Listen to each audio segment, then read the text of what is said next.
Are you lonely? Have you lost all your friends? Have you been locked down so long you don't know how to love your mates no more, your buddies, your pals? Friendship, of course, is vital. We obsess about romantic love. We obsess about success in the material world. Friendship can be something we take for granted, but during this period of quarantine and lockdown, we have observed that as social, tribal creatures, we have been denied something normal. How are we going to resume our friendships? What is the importance of friendship in the life of human beings? Let's study it, analyze it, and work out how we can improve the relationships with our friends, particularly if we've lost them because of the old lockdown. In the 1980s, this guy, Professor Robin Dunbar, calculated just how many friends and acquaintances we maintain in our social groups. Hello, Robin.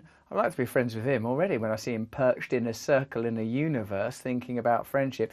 It's weird, isn't it, to think that, you know, you might need an exact number of friends. I've had this kind of life now where I've moved through numerous circles because I guess it's my age, man. Like there was points where I was a kid at school and I had that whole set of friends. Then when I was becoming an actor, then stand-up comedy world, I've lived in different countries. I've had a whole different life, different episodes just gone now. Whole houses never visited again. People gone. Episodes just lost in the midst of time. Are there some consistencies? Yeah, there are friends I've had since I was, well, I've got one friend I've had since I was a tiny kid. I've got friends still from when I was a teenager. I suppose what I've noticed because of the death of a very dear friend is that the person that I am in that relationship somewhat goes with them. Now, ideally, we like to think, oh, I'm always the same with everyone, but that's seldom the case because different relationships bring out different aspects in you. That's just probably chemistry, I suppose. His theory says the average person has 5 intimate friends. That's our closest support group. Then we have 15 best friends, 50 good friends, 150 we call friends, 500 acquaintances, and 1,500 people who you can recognise by sight. Well, that's dizzying, isn't it? That little spiral of people there. Could you cope living in that cosmos? Because evidently you do. Are you trying to map that onto your own life now? Right, who are my 5 intimate friends? Who are my 15 best friends? Firstly, there's a grammatical or synaptic or syntactic or semantic issue that we've got to deal with here. Best is a superlative and you can only by definition have one best friend. That's just simply the way it is. You remember at school, you're my best friend, this person's a best friend. You remember the friend league tables, don't you? How hotly competed for those roles were. I suppose this as a social instrument is exciting because it shows you that you can actually use data to understand your life. What you can't measure, though, is the quality of those friendships and, to a degree, the function of those friendships. Friendship, I suppose, is about... I've got friendships where I can talk in a completely unguarded way, where I'm like, this is who I am. There are loads of relationships in my life where I'm basically on standby, where I'm basically on... I'm not operating at my capacity now because if I talk how I think, you are going to assume that I'm mentally ill and weird because, let's face it, I am. And I suppose the point of those 5 intimate relationships is to be able to wholly be you, to talk about your fear, your shame, your trauma, the deep, like, I'm lucky because, again, of belonging to these tribal groups around addiction, which essentially become mental health support groups and spiritual groups, that I am able to go, these are my worst fears, this is my shame, this is who I want to be, these are my doubts. You know, like all of these things are commonly exchanged in these groups where I think there's a lot of people, I know that I've belonged to friendship sets, we don't even talk about that stuff. And I know a lot of them where people, like where the whole friendship group, like there's movies made about that stuff, right? Where the whole friendship group is just a pose, really, where you only talk about ephemera and cultural nonsense. You know, not talking about the true intimate nature of who you are. This is not really about friendship. This is about socializing, isn't it? Like what are the maths of social systems? Dunbar's research also teaches us that in order to maintain that close circle of friends, they're the ones in that 5 and 15 ring, you need to invest a certain amount of time. Don't walk your friends down a stairway into a dark tunnel. That's the last place to conduct these kind of relationships. Terrifying Jack the Ripper locations. For your closest friends, that's contact about once every 3 days. For your best friends, that's once a fortnight. I don't have that. Do you? Once every 3 days. I'm married, I've got kids, I've got dogs. My best friend is a dog. And let's face it, it's not even a human being. Him, continual contact. I normally can put out my arm and there he is, the lad. But As for human friendships, every 3 days. When I was younger, more contact, but now, not so much. Each friend has to have a certain amount of time invested in them. So for your very close friends, that's something in the order of about 30 minutes per day. I like Professor Robin Dunbar, anthropologist and friend Gestapo. Each friend has got to have 25 minutes of dedicated friend time. Perhaps you'll have a cupcake, perhaps you'll wander near a stream, a meadow perchance. Like, it's interesting, isn't it, that these things in this age of data and analysis can be quantified and observed, but you know, there's people that you're friends with where it just sort of doesn't make sense. The same as falling in love. You can fall in love with people and it's just completely irrational. I've got friends that I hardly ever see at all, but when I see them, it's like there's this invisible thread that exists between us that kind of vibrates when I see them. One friend, who's weird, strange person, Paul Foot, I'll say who he is. Like, when I see that dude, it's like something neurologically and anatomically sort of awakens in me that is dormant. Other friends who I don't see at all that make me laugh like nobody else in the world makes me laugh. Friendship is a very, very peculiar and beautiful thing. I suppose what happens is, you know, the requirements of your life change so much because we're not in a battalion or a platoon fighting a war or something. You know, you start to realise, well, look, I've got to look after these people. I've got these obligations. So sort of friendship becomes kind of relegated in your competing set of priorities around spiritual advancement, having a job, looking after the family, all that stuff, no?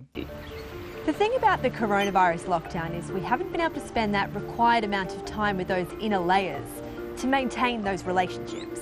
I think there is a degree of underreporting on the mental health problems that have come from the pandemic because of the agenda to promote the objectives of various authorities and governments. Like, you know, if they want people to lock down, don't talk about the mental health stuff. If you want people to do X, don't talk about Y. And it's clear to me that there'll be a rise in addiction and alcoholism. There'll be a rise in people taking their own lives. There's going to be a rise in mental health issues, and it's precisely because of, yes, an issue like friendship. Ultimately, what the anthropologist is talking about, Robin Dunbar, and ultimately, of course, what anthropologists do is try to study, are there indigenous and native conditions to which human beings are naturally inclined, in the same way you would understand don't drink paint, drink water, and don't only eat chocolate, eat a variety of fruits, because we are evolved for these conditions. There are social correlatives that involve, as our man says, certain amounts of time spent with certain types of individuals conducting certain relationships. But beyond that, there are things like meaning, purpose, shared collective ideals. All of these things are discarded by social systems that promote certain values over others and completely neglect things that are necessary, pandemic or no pandemic. Again, the pandemic is an interesting lens to examine human nature because it is a unique moment in time where suddenly rules and practices have altered radically. It means you kind of may just have to renegotiate your friendships a little bit, just to establish that your friends still are your friends and haven't found somebody more interesting to talk to. Who are you going to have found that's more interesting during this period of lockdown hermitude? Alexa, can you fulfill my deepest needs? Alexa, can you understand me for who I am? Alexa, are you going to help me wade through my shame? You're going to help me to find meaning and purpose in the world that has, as your very existence in my household demonstrates, become commodified, where privacy is no longer mine. You can't replace me with a speaker that answers your back. Instead, we've been spending time with different people. Perhaps they're your neighbours. It's what neighbours do, isn't it, eh? Pop their heads over each other's fences. I've not been spending time with the cast of Neighbours. Actually, I have. I was in an episode of Neighbours right at the beginning of lockdown when I was in Australia, just before this stuff all went off, and Toad was in it. Toad Flax. Toad Fish. I liked that guy. Because we can only retain that number of 15 in our best friend circle. When one comes in, another has to go out. God, it's brutal, isn't it, in the old best friends circle? It's a real dog-eat-dog world of little green dots. There's another important aspect to human relationships we've been missing, and that's touch. These guys, touch is very important. So grooming is a big part of their social environment. Oh, I love it. Now we're getting into the great ape stuff because, of course, human beings customarily establish hierarchies and comfort through contact, and all these new regulations have come into place as a result of the pandemic. How do we establish intimacy and trust without touch? I mean, of course, language is a very, very powerful tool, eye contact, etc. But the fact is, what has been left unexamined and might only be understood on a personal basis is fundamental rules of how we live our lives have altered without putting safeguards in place for how that change is going to affect us. And it just kind of releases those happy hormones. It makes them feel good. It's kind of like us having a massage. And whilst we've been holding back from hugs, handshakes and massages, we've been missing the same endorphin release. I suppose what this is saying is not only have we lost contact with people that we require in our lives, the friendships that tell us who we are, that make it okay to be us, we've also lost literal touch with other people. This is something we talked about and discussed somewhat at the beginning of the pandemic, and now, if indeed we are approaching something like its conclusion, it's interesting to note that we will be emerging back into the world as different people, that as our man says, we may need to renegotiate some of our friendships to understand how people have changed, to see how we feel about touch now and communication and contact and all of the social protocols, which was, I always thought were a bit weird anyway. 1 kiss, 2 kiss, shake hands, fist bump, elbows now. You know, the whole thing was a baffling array of exchanges, if you ask me anyway.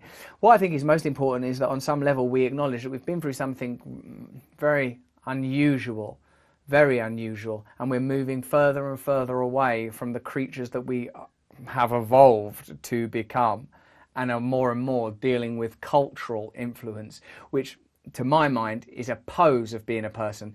Intimate friendships, relationships with people that know you well, are vital. For me, I feel that the way I'll be handling it is by maintaining contact with people that are on the path with me. My path is to awaken from the illusion of self, to cleanse myself of the way this culture has conditioned and distracted and bribed and controlled me through its incentives and its punishments, to become an awakened person, acknowledging what I have evolved from, and that I do have natural impulses and instincts, and that these impulses and instincts have to operate not only in the context of our culture, but in the context of my actual life. And friendship, I suppose, can be good because, for one reason, there are relationships where you can safely explore who you are, where you can receive feedback on who you are, and it's not the sort of crucible of intensity that your domestic life can sometimes feel like, particularly after a time like this. But you let me know what you think about friendship, how your friendships have changed, what it is you're looking for in the comments below. I do read them. Like them if you like this video.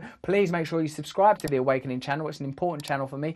And if you like this content, go over to Luminary and subscribe to that as well. I do a podcast every week where I talk to an important guest about interesting ideas. Plus I do a guided meditation. You can get it on Apple now. Wherever you are in the world, you can get it. So, you know, finally, Jesus.